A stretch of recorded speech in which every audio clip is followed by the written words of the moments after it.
That's so weird. That's like something out of a movie. Like The Purge? Yeah. Are you guys okay? Okay. No, guys. Where's your car? Okay, go to your car. What's going on?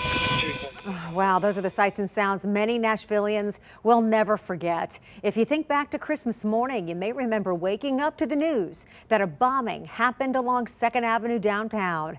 Today marks 6 months since several homes and businesses were destroyed, leaving our city heartbroken. Thank you so much for joining us on this Friday night for News 4 at 10.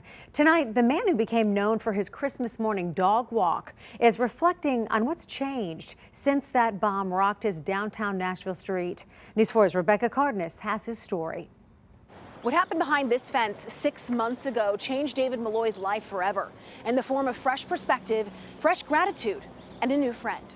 And it's obviously something that we'll never forget.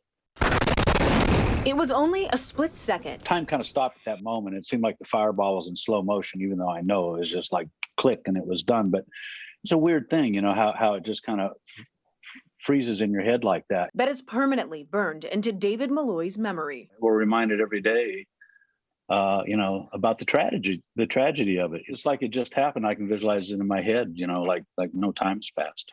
He was walking his dog early Christmas morning when an officer stopped him from walking any farther. Within a couple of seconds right after that, the explosion happens. Looking back, Malloy can hardly believe both he and the officer walked away alive when they were standing just a half block away from the bomb inside this RV. We were both just surrounded by glass and engine parts and all kinds of things.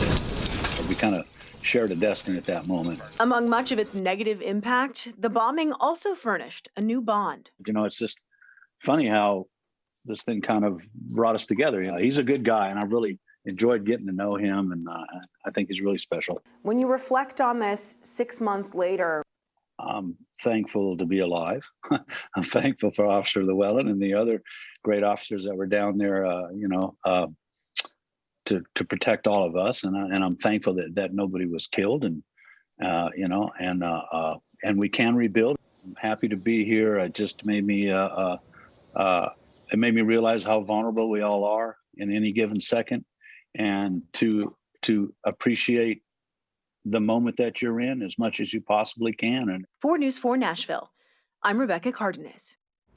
And these are the 6 Metro officers who were first on scene before that bombing happened. Several crews from the Nashville Fire Department were also there. All of them were a part of guiding people away from danger during the tragedy. They were true heroes for our city that morning.